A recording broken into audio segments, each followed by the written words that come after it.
Bom, continuando o nosso assunto, vamos entrar aqui em outra parte, ainda da primeira lei da termodinâmica, que são as transformações termodinâmicas.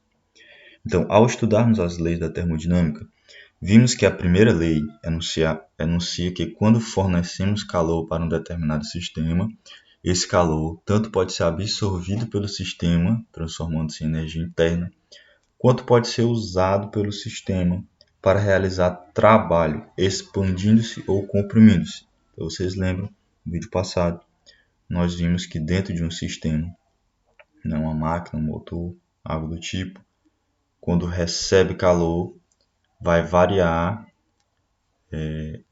as grandezas que estão ali, né? O volume, a temperatura, a pressão. E como envolve gás, esse gás ele pode se expandir ou se comprimir, né? A partir disso, a gente vê se houve ou não um trabalho, né, que é essa grandeza física. Existem três tipos de transformações termodinâmicas. A primeira delas é a transformação isotérmica. A segunda, transformação isocórica. E a terceira, transformação isobárica. Então, a gente vai ver agora cada uma delas. O que vem a ser a transformação isotérmica? Transformação isotérmica. O gás ideal tem o volume e a pressão alterados, mas a temperatura fica constante e, consequentemente, a energia interna não se altera. Então é bem simples da gente entender isso aqui. Dentro de um sistema, quando há aquela troca de calor que a gente viu, se a temperatura fica constante, ela não aumenta e nem diminui, e o volume e a pressão se alteram, então chamamos isso de transformação isotérmica.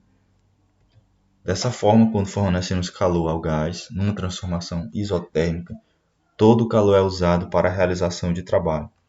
Mas caso o agente externo realize trabalho sobre o gás, seja esse trabalho seja negativo, menor que zero, esse trabalho será transformado em calor que o gás cederá ao ambiente externo. Transformação isocórica. Definimos a transformação isocórica como sendo uma transformação na qual o volume permanece igual ao volume inicial. Portanto, o trabalho realizado pelo gás é nulo. Então, você tem lá o sistema, há a transferência de calor, e aí vai haver uma variação na temperatura e na pressão. Essas duas coisas vão variar. E o volume vai permanecer o mesmo. Se o volume permanece o mesmo, a gente chama de transformação isocórica. Assim, podemos dizer que se o gás recebe calor e mantém o volume constante, o calor que ele recebeu foi transformado em energia interna, pois houve aumento na temperatura.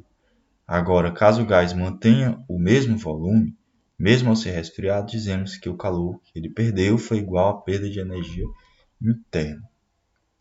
Por fim, transformação isobárica.